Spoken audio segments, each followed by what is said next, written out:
Hey guys, welcome back. Today I have a new IM from Simgot, the Supermix 4. The Supermix 4 is a quad-bridge IM with a 10mm polymer diaphragm dynamic driver, one custom balance armature, one microplanar driver, and one piezo electric driver. The Supermix 4 has the MSRP of $150 on online retail stores. I will call the Supermix 4 SM4 for short for the rest of this video. I would like to first thank Simgot for providing this IM in exchange for an honest review and impression. Everything I said in this video will be my subjective opinion only. So quite different from other releases, the SM4 box now has a green outer color to it. Not that it matters in the grand scheme of things, it's just something to be noticed.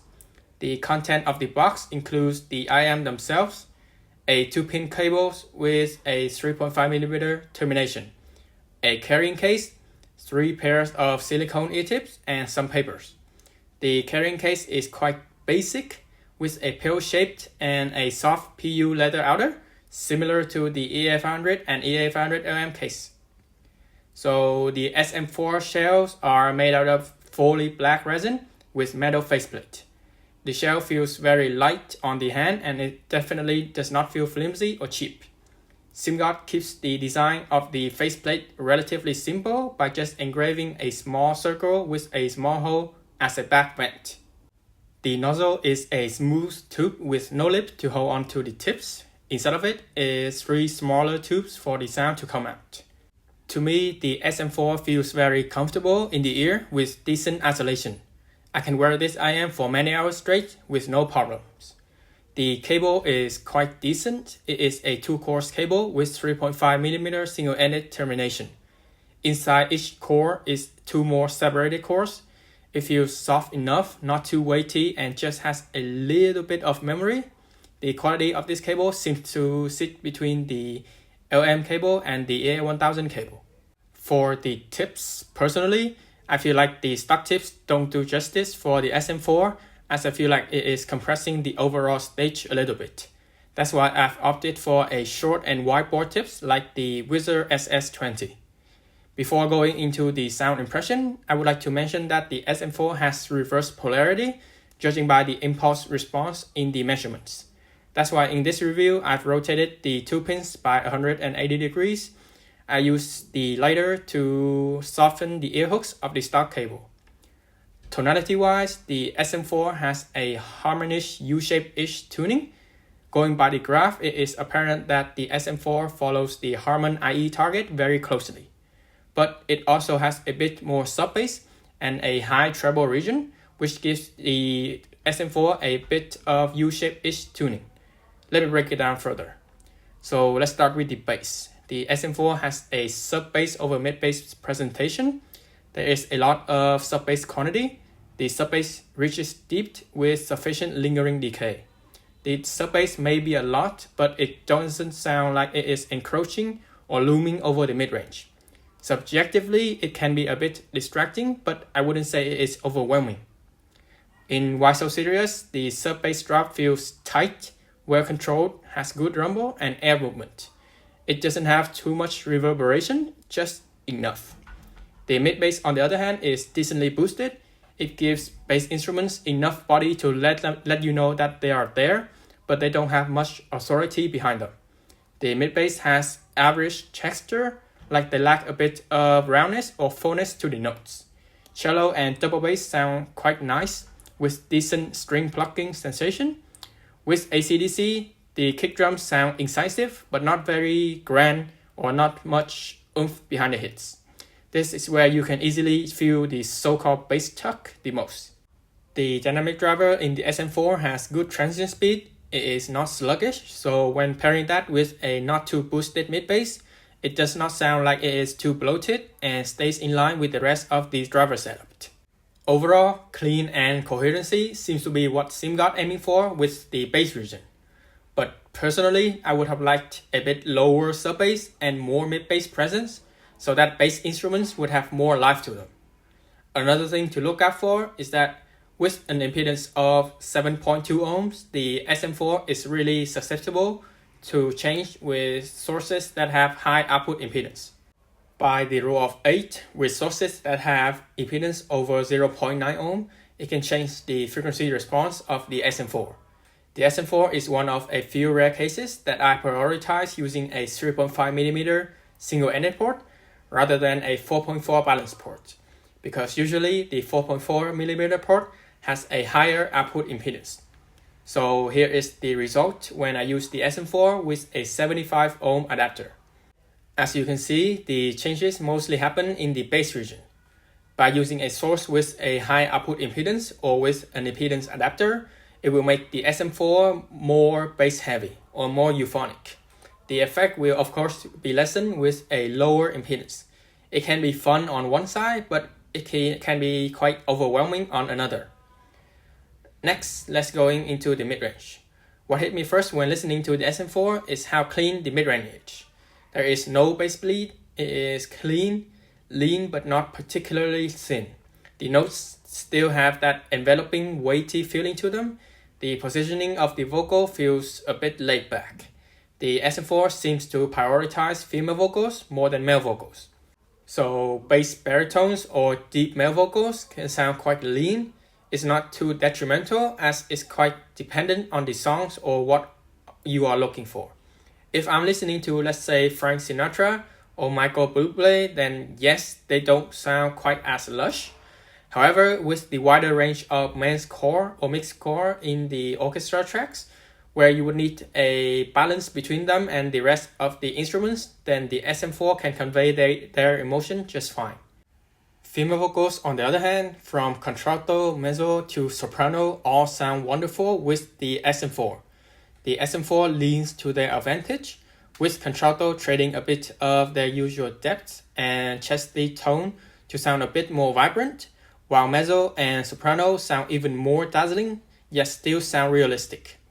So with a Harman style pinna gain, I would say the SM4 is suitable for mid-volume, so as to not sound too shouty. The SM4 has kept the sibilance and metallicness to the minimum, with the gently roll off after 2 kHz.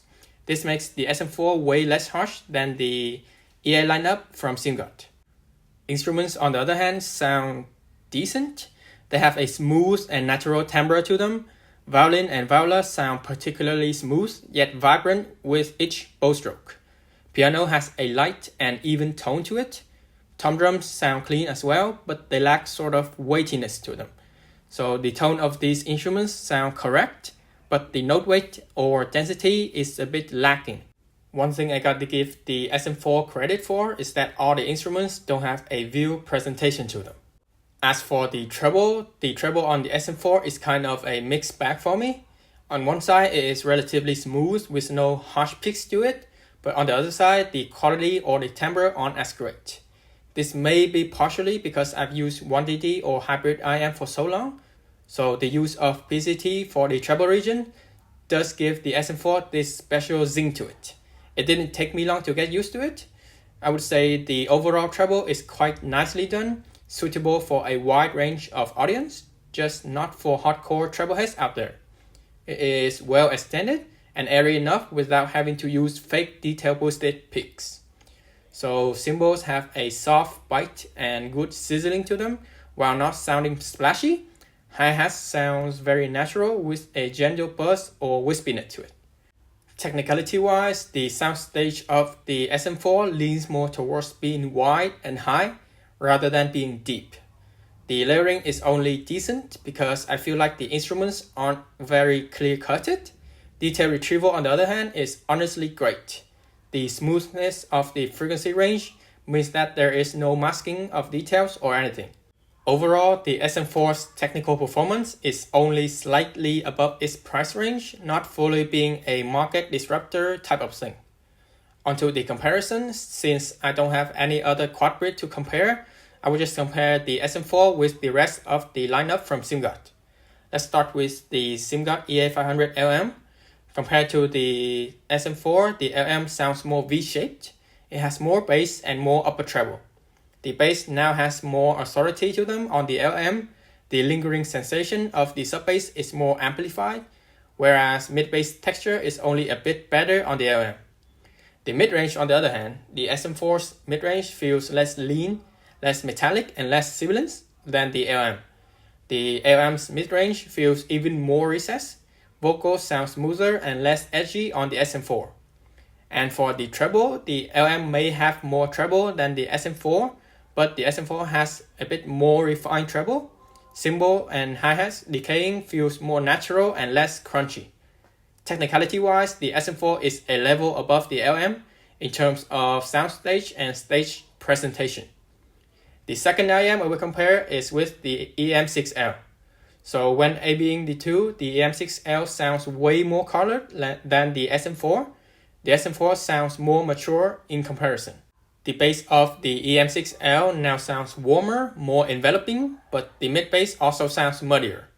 The bass region sounds not as coherent. The bass on the SM4 is cleaner and has better separation.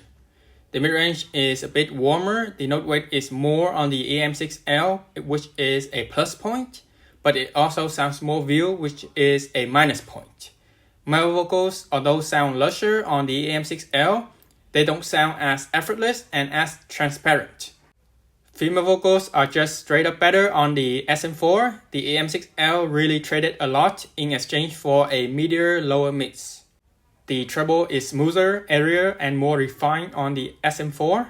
Granted, the treble on the EM6L is also smooth, but it lacks some micro nuances and has a darker edge to it. Technicality-wise, the SM4 is a level higher than the EM6L, where it has a more holographic soundstage, as well as a more distinct layering. And the last IM I will compare with is the Simgot EA1000. Now, the EA1000 is a single dynamic driver IM, but it is even more expensive than the SM4. For the bass, it's quite apparent that the EA1000 has way more mid-bass than the SM4, while the SM4 has more sub-bass. Bass texture-wise, the EA1000 wins every time. To my ears, the driver used in the EA1000 has way higher quality. It feels more 3D in texture.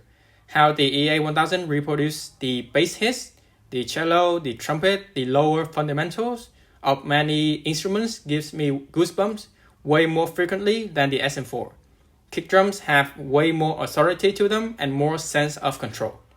Mid-range wise, the EA1000 has a warmer, denser lower mid-range, while the SM4 has a cleaner mid-range overall, as well as a slightly smoother upper mids. The EA1000 can feel a tinge metallic and more sibilance. Vocals sound not as fatiguing on the SM4. I like the male vocals more on the EA1000, while female vocals way more on the SM4. Treble-wise, the EA1000 has more energy up top, as well as being snappier and crisper. The EA1000 has a piercing high treble peak, noticeable at high volume. The SM4's treble is better tuned, more refined, although it still has a penalty of having a bit of that PZT timbre. Percussion instruments sounds way softer and easier on the ear with the SM4's treble. Technicality-wise, I think the EA1000 has better depth, but not as wide. The layering feels sharper on the EA1000, while the detail retrieval is better on the SM4. To me, both of these IMs sound good. I enjoy both, but it caters to different types of people, depending on what they want from their playback. I like the EA1000 more because it has a better bass texture, more low mid presence, and more coherence. I can tame the spiciness up top with a foam mod or an additional filter on the nozzle. So yeah, Simgot has created a really great product for $150 with an unprecedented configuration. It's not perfect by any means, as I still feel like it has room for improvement, but for $150, it is already quite ahead of many IM in the price range. I can confidently put the SM4 in the benchmark under $200 categories. If you are someone who loves a Harmon tune IM, who likes a clean mid-range and listen to the IM at mid-volume, this is the perfect IM for you. However, if you are looking for an IM with not so much sub-bass, a dense mid-bass and a lush lower mid-range, along with male vocals and likes a deeper stage, I would say the SM4 is not quite the IM for you. That's it for my review, and thank you for watching.